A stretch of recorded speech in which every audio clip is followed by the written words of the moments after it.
পাত্ৰ টাইমৰ দৰ্শকসকলক নমস্কাৰ জনাইছোঁ। আমি আজি উপস্থিত আছোঁ গোলাঘাট জিলাত সমন্বয় ক্ষেত্ৰৰ খেলপথাৰত অসম জাতীয়তাবাদী যুৱ ছাত্ৰ পৰিষদৰ কেন্দ্ৰীয় দ্বিবাৰ্ষিক অধিৱেশন ইতিমধ্যে অনুষ্ঠিত হ'ব।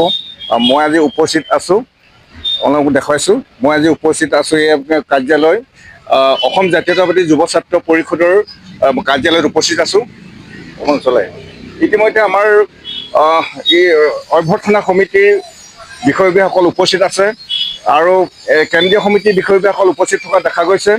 আমি উপস্থিত হৈছোঁ, আমি পুনৰ কৈছোঁ অসম জাতীয়তাবাদী যুৱ ছাত্ৰ পৰিষদৰ কাৰ্যালয় ইতিমধ্যে উলহ মালহেৰে কেন্দ্ৰীয় সমিতিৰ দ্বিবাৰ্ষিক অধিৱেশন, এই অধিৱেশন এপ্ৰিলত অনুষ্ঠিত হ'বলৈ গৈ আছে। ইতিমধ্যে উদ্যোক্তাসকল আছে।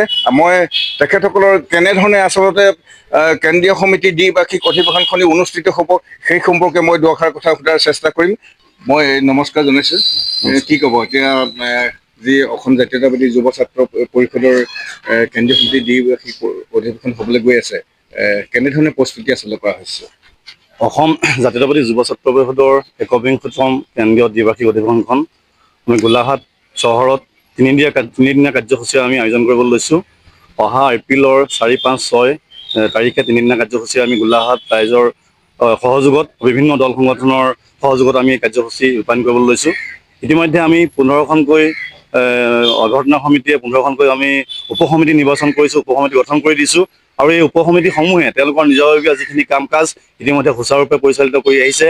ইতিমধ্যে স্মৃতিগ্ৰন্থ উপসমিতিয়ে তেওঁলোকৰ যিখন স্মৃতিগ্ৰন্থ উলিয়াবৰ কাৰণে চেষ্টা কৰিছে, সেই স্মৃতিগ্ৰন্থৰ লিখনিৰ কাৰণে ইতিমধ্যে অসমৰ বিভিন্ন বুদ্ধিজীৱী লেখকৰ লগত জড়িত বিভিন্ন মানে সমাজৰ আগস্থান কাম বিভিন্ন ক্ষেত্ৰত আগবাঢ়ি অহা এই ব্যক্তিসকলৰ সম্বল লৈ এখন স্মৃতিগ্ৰন্থ প্ৰস্তুত কৰাৰ ক্ষেত্ৰত তেওঁলোকে ইতিমধ্যে কাম কাজ প্ৰস্তুতি চলাইছে আৰু সেই অনুপাতে আমাৰ বিভিন্ন প্ৰচাৰ উপসমিতিয়ে ইতিমধ্যে প্ৰচাৰ কাম চলাই আহিছে। গোলাঘাট মাজমজিয়াত তেওঁলোকে দেৱাল লিখনৰ জৰিয়তে প্ৰচাৰ কাম কৰিছে আৰু তেনেধৰণে কেইবাখনো উপসমিতি আছে, সেইসমূহে যেনেধৰণে বিত্তীয় উপসমিতি, খাদ্য উপসমিতি, এই সমিতিসমূহে নিজৰ নিজৰ কামখিনি ইতিমধ্যে কৰিছে। আমি আশা ৰাখিম যে অসমৰ শদিয়াৰ পৰা ধুবুৰীলৈ প্ৰায় ৫,০০০ প্ৰতিনিধি ইতিমধ্যে আমাৰ এই সভাত উপস্থিত থাকিব আৰু সেইসকলক আমি আপ্যায়ন কৰাৰ ক্ষেত্ৰত গোলাঘাটৰ আমি জাতীয়তাবাদী যুৱ ছাত্ৰ পৰিষদকে ধৰি বিভিন্ন দল সংগঠন তথা গোলাঘাটবাসী ৰাইজে আতিথ্য কৰিবৰ কাৰণে ইতিমধ্যে উঠি পৰি লাগিছে। সকলোৰে আমি সহায় সহযোগিতা নিশ্চিতভাৱে কামনা কৰিছোঁ আৰু বৰ্তমানে সকলোৰে আমি সহায় সহযোগিতা পাইছোঁ। গতিকে আমি ভাবোঁ যে অধিৱেশনখন সাফল্যমণ্ডিত কৰিবৰ ক্ষেত্ৰত আমি যিমান পাৰোঁ আমি সকলোৱে মানে যিমান পাৰোঁ আমি যথেষ্ট চেষ্টা আমি কেতিয়াও কৃপণালি নকৰোঁ। গতিকে আমি এই ক্ষেত্ৰত আমাৰ বিভিন্নজন আমাৰ দিহা পৰামৰ্শ দিয়া ব্যক্তিসকলৰ ওচৰত আমি দিহা পৰামৰ্শ লৈছোঁ। উপস্থিতি আশা প্ৰকাশ কৰিছে আৰু এটা বৰ্ণাঢ্য কাৰ্যসূচী নিশ্চয় সাংস্কৃতিক শোভাযাত্ৰাও চাগে থাকিব।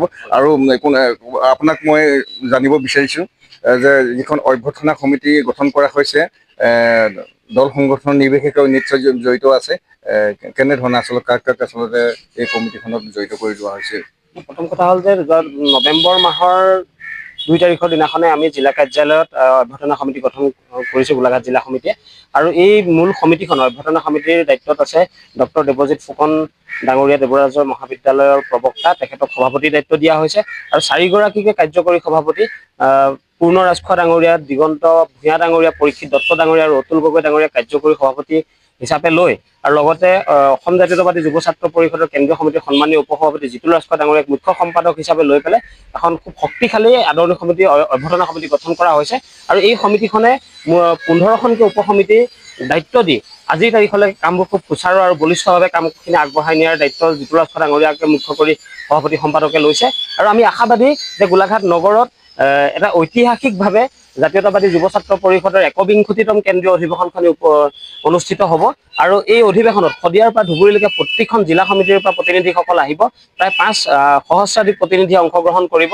আৰু আমি আশাবাদী যে যি সাংস্কৃতিক শোভাযাত্ৰা বিভিন্ন জাতি জনগোষ্ঠীৰ কৃষ্টি সংস্কৃতিৰ সমাহাৰেৰে প্ৰায় বৰ্তমান সময়লৈকে আমাক সম্পাদক মহোদয়ে জানিবলৈ দিয়া অনুসৰি প্ৰায় ৮০টাকৈ দল, সাংস্কৃতিক দল ইতিমধ্যে যোগাযোগ কৰা হৈছে। আমি শতাধিক দলৰ আশা কৰিছোঁ আৰু সেই দিনাখন যি মুকলি সভা হ'ব, এই মুকলি সভাৰ জৰিয়তে অসমৰ জাতীয় জনগোষ্ঠীয় সংগঠনসমূহৰ নেতৃবৃন্দই বিভিন্ন সমস্যাৰে ভাৰাক্ৰান্ত অসমখনক এই সমস্যাৰ পৰা পৰিত্ৰাণ দিয়াবৰ কাৰণে এক বাৰ্তা অসমবাসীলৈ প্ৰেৰণ কৰিব পৰাকৈ এখন মুকলি সভা হ'ব। জুবিন গাৰ্গ আহিব, জুবিন গাৰ্গৰ সাংস্কৃতিক অনুষ্ঠান হ'ব। মুঠতে সৰ্বাংগ সুন্দৰ এখন অধিৱেশন অনুষ্ঠিত কৰিবৰ কাৰণে অসম জাতীয়তাবাদী যুৱ ছাত্ৰ পৰিষদ গোলাঘাট জিলা সমিতিয়ে গঠন কৰি দিয়া এই অভ্যৰ্থনা সমিতিখন আজিৰ তাৰিখত সষ্টম হৈ আছে। আমি ধন্যবাদ জ্ঞাপন কৰিছোঁ।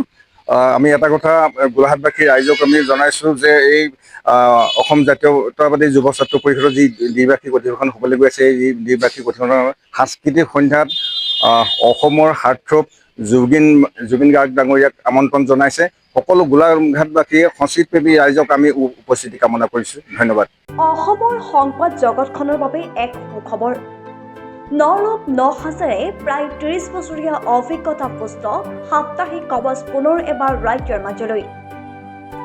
স্বত্বাধিকাৰী প্ৰণীতা কলিতাৰ দ্বাৰা প্ৰকাশিত আৰু অমৰজ্যোতি প্ৰিণ্টাৰ্ছ, গুৱাহাটী কমাৰ্চ কলেজৰ বিপৰীত ফালে মুদ্ৰিত। আমাৰ ঠিকনা মুখ্য কাৰ্যালয় অসম ফৰেষ্ট স্কুল, হৰি মন্দিৰ পথ, গুৱাহাটী আৰু অস্থায়ী কাৰ্যালয় কলিতা মাৰ্কেট, বিজয়নগৰ, কামৰূপ, অসম। মোবাইল নং 9435114666 আৰু 7002472813। Mail ID probhatiahom@gmail.com।